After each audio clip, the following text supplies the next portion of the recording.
So my plan is to go visit one of the forts today, like one of the biggest forts in Bangkok. Massive military presence all across Thailand, because they have mandatory military service. So it's actually really safe, really cool.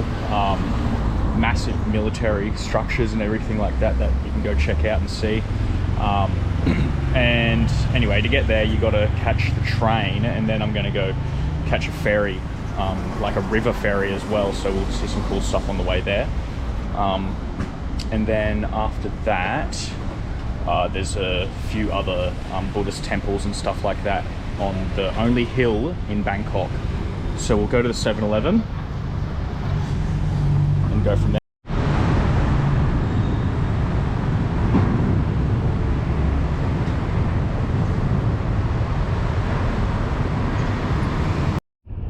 So I've made my way down to the canal ferry, which I catch to go to the temple. This is like a full, only locals use this thing, I'm pretty sure. Check it out. So there's just riverways and floating markets and everything all scattered throughout Bangkok. So I'm going to catch the next ferry available and cruise down to the temple and the fort, which is a couple kilometers down there. I reckon that'll be pretty fun.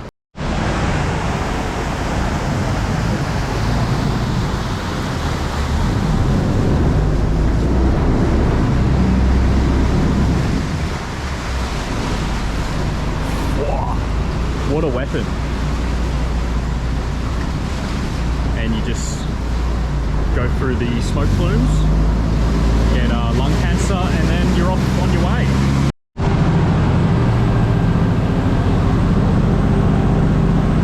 Brother, he's using foot pedals and a steering wheel. Absolutely nuts. Far out. Ain't much room for error on this bridge, but yeah, if you can see up there, I'm gonna go see the Buddha on the hill.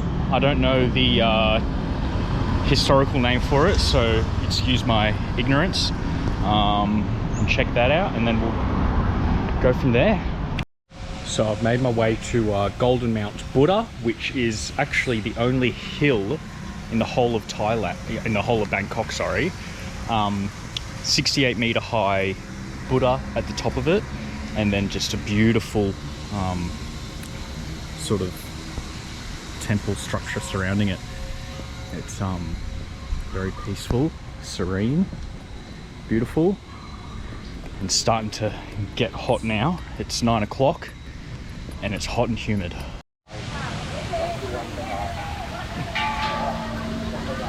I'm a bit cheeky wearing shorts. You're meant to be wearing pants, but it's honestly 100% humidity and 36 degrees. So, I'm sorry, Buddha.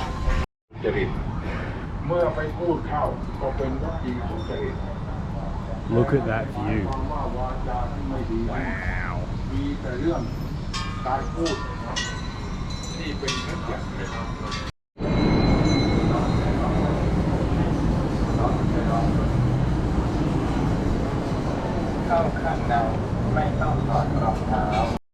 Absolutely minuscule human-sized staircase. Look at this.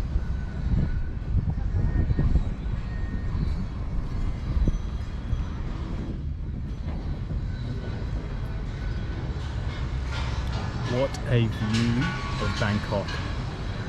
And what a day. They say this is rainy season. Yeah, right. So this next place I'm visiting is called Mahakan Fort. This fort was built in 1783, formerly the Kingdom of Siam, as obviously the last barricade of protection before the main city, now the old town, starts. So yeah, it's pretty significant structure, and we'll go check it out here because it looks pretty cool. So So this is the start of the fort. This was the last line of defense for the Kingdom of Siam. One of the only kingdoms in history to have never been colonized, actually. So quite interesting. You know, that's why it's such a cool history. This now the Kingdom of Thailand is. So, oh, look at those turrets. So let's check this place out. Oh, another thing I've noticed is you forget, but when you live on the Gold Coast, you start early and you finish early. And then when you go to cities overseas, you don't realize that people don't wake up here until 10 and things don't close until midnight, 1, 2, 3 o'clock in the morning. So it is absolutely dead quiet at the moment, which is a bit of a benefit. And it's actually a little bit cooler as well. It's starting to heat up a bit. But look at these gardens, wow.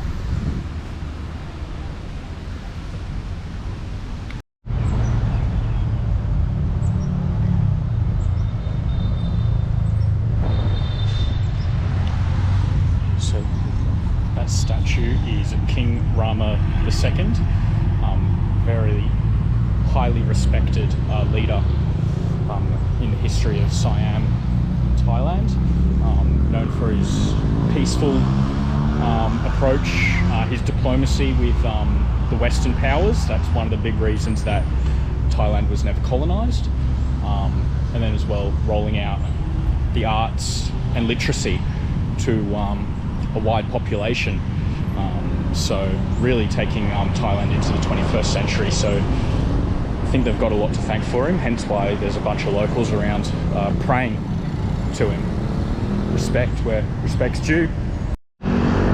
So we're back to Mahakan Fort, and then over here we're going to go check out King Prajapahit Museum. I don't think I pronounced that right, but these royal last names are pretty hard to get your head around. They're tongue twisters. King Prajapahit Museum. You gotta go here. Hello. No, it's okay. I go to ferry. Thank you. Bloody con artists, scammers. No, that was a phenomenal museum. You really got to go there and check it out. The history, even just in the last 150 years that Thailand has gone through is absolutely insane.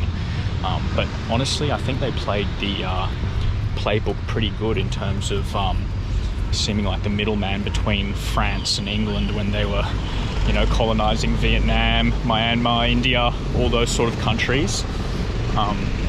Bangkok sort of just gonna get run over. Yeah, Bangkok was sort of diplomatic enough to concede territory when they needed to concede territory, and then also create diplomatic trade relations with the Western worlds as well. And in turn, yeah, they were never invaded, which is probably the best thing ever, because I tell you what, the culture and the history wouldn't be the same if England or the French colonized this place.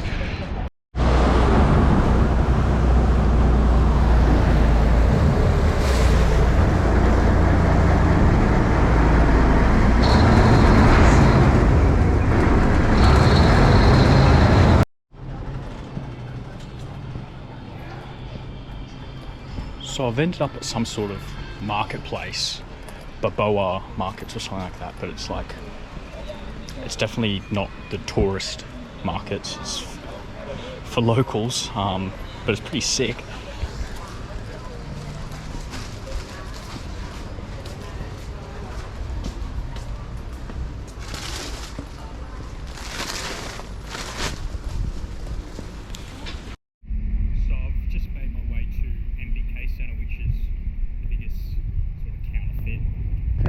Shopping little centre, not little, massive, in the whole of Bangkok. But I'm just going to grab some, there's a little street food section down the bottom here. I'm going to grab some food and then maybe go look for a Rolex and a watch, and a hat, sorry. But supposedly I heard that they've been doing massive raids here the last few weeks, seizing a heap of fake stuff. So we'll see how we go after I grab lunch. Brother had to do the quintessential pad thai. I first said spicy, and she looked at me like she saw a ghost, and I said white boy spicy, and then she looked at me and nodded, and she goes, oh yes, okay.